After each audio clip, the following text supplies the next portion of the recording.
I mean, greenhouse gases is one of the most, bizarre subjects that people talk about. We're here to speak to Peter Burkinshaw. He's a UKIP candidate at the local elections. He's passionate about transport, wants to take back control of our roads. And also, now that we've left the European Union, we want to know what stance UKIP have on these things. Oh wow, this is the life. First of all, can you tell us about the car? Well, I've had the car since 1998. And this Bentley, is it a British car or? Oh yeah, built in Crewe.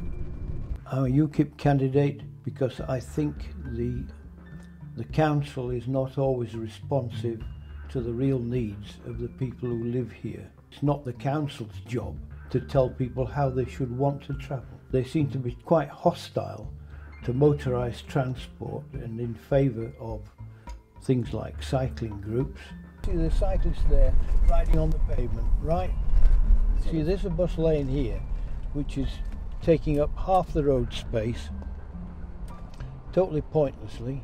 The footpath behind this bus stop is now 12 feet wide. Right. And instead of traffic being able to comfortably drive past the bus stop when the buses were in the lay-by, they now have to obstruct the traffic. And how long do you normally have to wait for? To wait for what?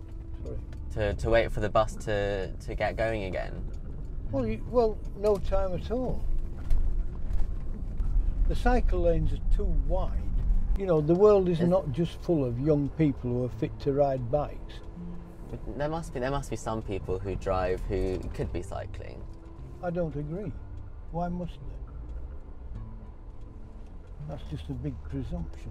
It seems to me you're suggesting there's some sort of, underlying motive that the council have. I wonder what you think that might be. Well, it's basically hostile to private cars. And why would they do that? I mean, I'm sure all the councillors have cars. I don't know. Maybe they haven't bothered asking people what they want. One reason I suspect might be that encouraging public transport and cycling would be good for the environment. Well, I don't agree that motoring is bad for the environment. So you don't think greenhouse gases are that harmful? I don't think they're that significant, no. I don't care if it gets warmer in this country. I'd use less heating equipment, wouldn't I? But it is a global problem, of course. Well, there are some countries it's always been warm.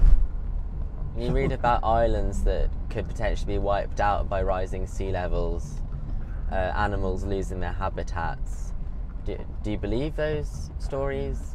They're quite possibly true, yeah. But you just don't really care? Well, I don't think we can do much about it.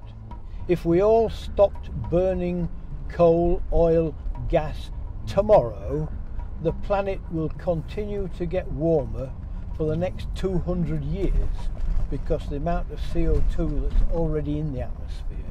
It strikes me we haven't spoken about homelessness, for example. One of the key issues affecting Cambridge. So I just wonder why it is that these road layouts are, something that you're particularly passionate about.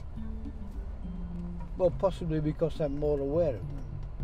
I mean, I don't really know how much homelessness there is in Cambridge. You're a libertarian? Yes. And where do those liberal values stop? I mean, taking back control of one's borders and preventing people from moving freely doesn't strike me as very liberal. I'm not saying we're going to prevent people from moving, it's just that we're going to control the way they do it.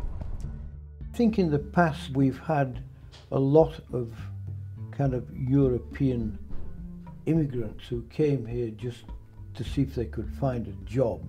So what kind of jobs are they doing that British people would want to be doing instead? And for the same amount of money, of course. Well, I don't really know. I know it has been a problem in the past. I'm not sure which jobs